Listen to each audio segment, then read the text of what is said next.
Hello दोस्तों, नमस्कार। आप सभी का स्वागत है आपके अपने यूट्यूब चैनल हॉरर शोकेस में।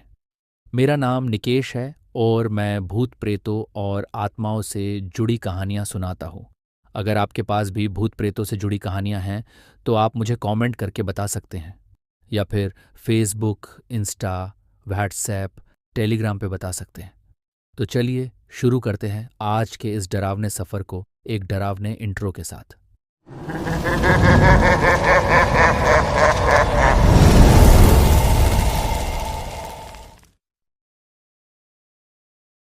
अमन एक फोटोग्राफर था। उसे खतरनाक और सुनसान जगहों पर जाकर तस्वीरें लेने का शौक था। इस बार उसने हिमालय के एकदम दुर्गम इलाके में जाने का फैसला किया।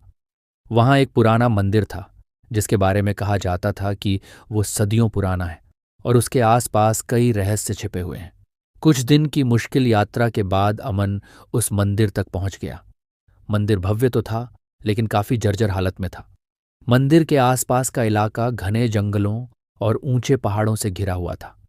वहां एक अजीब सी सन्नाटा था जो अमन को खौफनाक लग रहा था। पहली रात अमन मंदिर के बाहर अपने टेंट में सोया। रात के करीब 2 बजे उसे जंगल से अजीब सी आवाजें सुनाई दी। वो आवाजें किसी जानवर की दहाड़ जैसी नहीं थीं, बल्कि किसी इंसान के खौफनाक चीखने जैसी थीं। अमन डर के मारे सो नहीं पाया। सुबह होते ही उसने जंगल की तरफ जाने का फैसला किया। जंगल में कुछ दूर चलने के बाद उसे एक पेड़ से लटका हुआ एक शव मिला। शव पूरी तरह से सड़ चुका था, लेकिन उसका चेहरा पहचाना जा सकता था। वो चेहरा एक स्थानीय गाइड का था जो कुछ दिन पहले अमन को उस इलाके तक लाने में मदद कर रहा था। अमन को यकीन नहीं हो रहा था कि उसके गाइड की मौत कैसे हुई।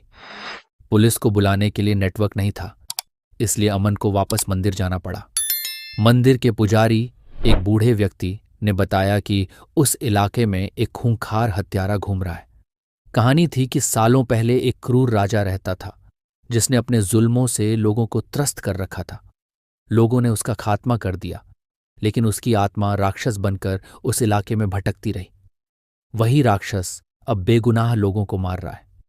पुजारी ने अमन को चेतावनी दी कि वो जल्द से जल्द उस इलाके से निकल जाए, लेकिन अमन को उस राक्षस की तस्वीर लेने का जुनून सवार हो चुका था। उसने रात को जंगल में जाने का फैसला किया। वह उसी जगह गया जहां उसे गाइड का शव मिला था। रात भर इंतजार करने के बाद उसे जंगल में किसी के चलने की आहट सुनाई दी। कुछ ही देर में अंधेरे से एक लंबा चौड़ा काला साया निकला। उसकी आंखें लाल थीं और उसके हाथों में खून से लथपथ कुल्हाड़ी थी। अमन डर के मारे भागने लगा, लेकिन राक्षस तेजी से उसके पीछे आ रहा था। अचानक अमन का पैर फिसल गया और वह जमीन पर गिर पड़ा। राक्षस उसके ऊपर खड़ा हो गया और कुल्हाड़ी उठाकर उसे मारने के लिए तैयार हुआ।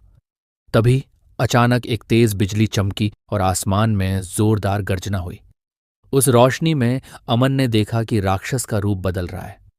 वो अब क्रूर राजा जैसा दिख रहा था। राजा का चेहरा गुस्से से तमतमा रहा था।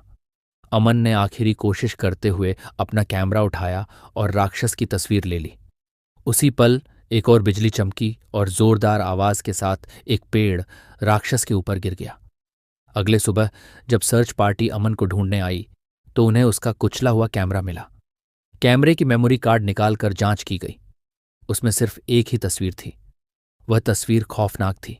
तस्वीर में एक लंबा चौड़ा काला साया दिख रहा था जिसकी आंखें लाल थीं और हाथों में खून से लथपथ कुल्हाड़ी थी।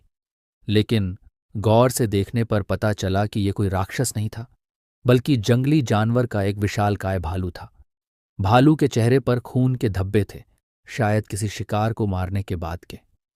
उसी रात बिजली गिरने से गिरा हुआ पेड़ भालू को कुचल गया था। पुलिस को समझ आ गया कि अमन के गाइड की मौत का कारण भी यही भालू रहा होगा। उन्होंने अफवाहों को फैलाने वाले पुजारी को भी हिरासत में ले लिया।